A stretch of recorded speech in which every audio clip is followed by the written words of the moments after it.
Jawa Tengah terbagi menjadi 29 kabupaten dan 6 kota dengan kota Semarang sebagai ibu kota provinsi. Provinsi Jawa Tengah dikenal sebagai daerah seribu candi karena banyaknya candi yang terdapat di sana, seperti Candi Borobudur, Prambanan, Mendut, dan lainnya. Ya, selamat datang Sugeng Rawuh di Anjungan Jawa Tengah Taman Mini Indonesia Indah. Anjungan Jawa Tengah adalah salah satu bangunan adat yang ada di lingkungan Taman Mini Indonesia Indah. Adapun Anjungan Jawa Tengah diresmikan pada tanggal 22 Desember 1974. Dan secara keseluruhan Taman Mini diresmikan oleh Botin pada tanggal 20 April 1975. Mari kita masuk ke areal Anjungan Jawa Tengah. Ada beberapa bangunan adat yang ada di seputaran Anjungan Jawa Tengah. Silakan. Anjungan Jawa Tengah dibangun di Taman Mini Indonesia Indah pada tanggal 22 Desember 1974 oleh H.M. Munadi yang menjabat sebagai Gubernur Jawa Tengah pada saat itu. Dalam upaya untuk memperkenalkan potensi Jawa Tengah kepada seluruh masyarakat Indonesia dan mancanegara, maka pemerintah Provinsi Jawa Tengah menjadikan Anjungan Jawa Tengah Taman Mini Indonesia Indah sebagai pusat pengenalan, pelestarian, pengembangan, pelayanan, dan informasi seni, budaya, dan wisata Jawa Tengah. Ya, ini adalah prestasi peresmian dari Gubernur Jawa Tengah Bapak Munadi atas nama rakyat Jawa Tengah untuk Ibu Tien Soeharto yang diresmikan pada tanggal 12 Desember 1974. Anjungan Jawa Tengah diisi oleh beberapa bangunan di mana bangunan induknya adalah sebuah pendopo agung, tiruan dari pendopo agung Istana Mangkunegaran Surakarta yang diakui sebagai salah satu pusat kebudayaan Jawa. Pendopo adalah salah satu bangunan yang paling depan, tidak berdinding, tanpa pintu, dengan ruangan yang terbentang luas yang mempunyai makna bahwa raja biasa menerima tamu siapa saja dengan tangan terbuka. Ya, ini adalah pendopo, salah satu bangunan adat di areal komplek Anjungan Jawa Tengah Taman Mini. Pendopo ini adalah berarsitektur bangunan joglo, adalah tiruan Keraton Mangkunegaran Surakarta. Secara detail, di dalam pendopo ini banyak sekali display-display tentang Jawa Tengah. Di antaranya ada gamelan, ada kentongan, ada alat transportasi tradisional, dan kegunaannya pendopo sendiri adalah untuk menerima tamu atau kunjungan-kunjungan wisatawan mancanegara atau dalam negeri. Selain itu juga untuk pergelaran pentas kesenian dari 35 kabupaten kota yang ada di Jawa Tengah. Di dalam pendopo juga terdapat kentongan, merupakan alat komunikasi tradisional dari Jawa Tengah. Andong sebagai transportasi.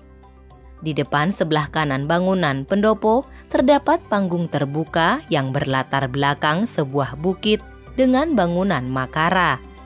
Dengan bangunan makara yang terbuat dari batu cadas hitam yang bertuliskan kata-kata Ojo Dumeh.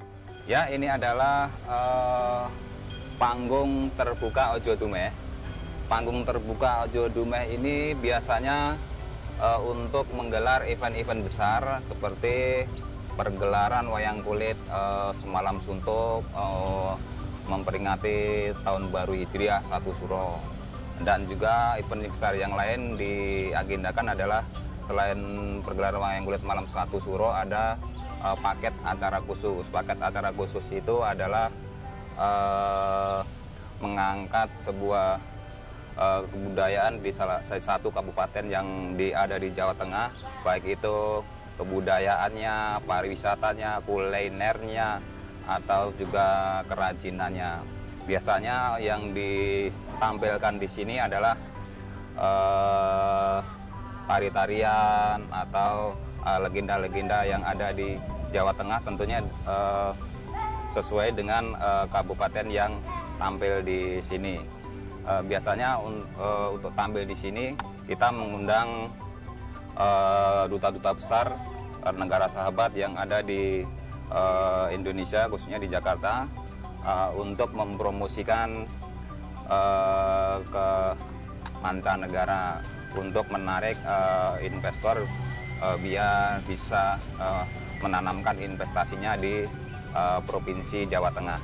Adapun panggung terbuka Ojo di Umah ini kalau untuk pergelaran pentas seni bisa menampung 500 sampai 1000 orang dengan tribun yang sudah tersedia di sekelilingnya ini. Bangunan joglo pengerawitan Apitan terletak bersebelahan dengan sebuah panggung terbuka. Pangerawit Apitan berasal dari kata pangerawit yang artinya gamelan, sedangkan apitan berasal dari kata sawitan atau pakaian seragam untuk niyogo penabuh gamelan. Bangunan lain yang terdapat di Jawa Tengah adalah bentuk rumah adat Joglo Tajuk Mangkurat. Joglo Pangerawit dinamakan Mangkurat karena soko gurunya memakai lambing sari, ukiran di bagian langit-langit soko guru yang berhubungan mesra antara pria dan wanita.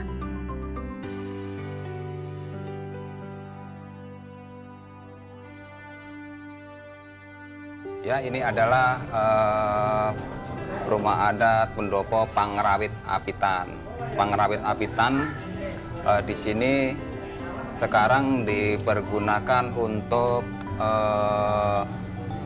Wisma Anjungan Jawa Tengah. Adapun Wisma Anjungan Jawa Tengah ini adalah gunanya untuk memfasilitasi tim-tim kesenian dari 35 Kabupaten Jawa Tengah yang akan pentas di Pendopo Agung Jawa Tengah di atas tadi. Adapun kegunaannya Pangerawit Apitan ini adalah arti kata dari Pangerawit Apitan. Marawit itu berasal dari kata kearawitan. Biasanya dulu kegunaan aslinya adalah untuk mendisplay alat musik tradisional gamelan yang ada di Jawa Tengah ini. Dan sekarang digabungkan dengan bangunan baru Wisma Anjungan Jawa Tengah. Di anjungan ini, Joglo Tajuk Mangkurat difungsikan sebagai kantor anjungan di mana para pengunjung dapat memperoleh berbagai informasi tentang Jawa Tengah, terutama mengenai budaya dan pariwisatanya.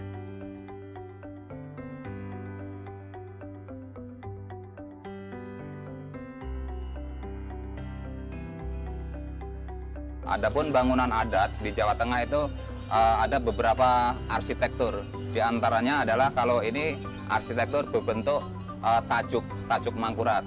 Tajuk ini bangunan pokoknya adalah soko guru 4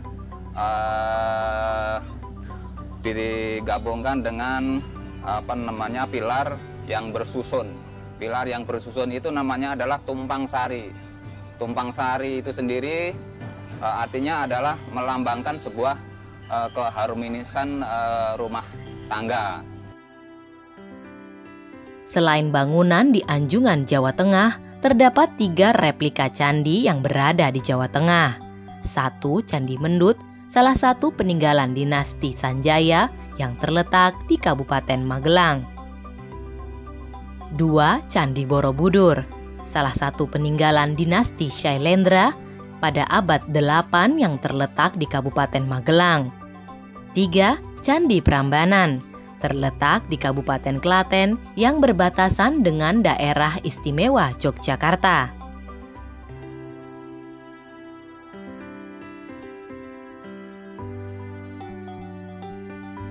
Yuk berkunjung ke Rumah Budaya Nusantara kita, Taman Mini Indonesia Indah. Budaya kuat, bangsa berdaulat.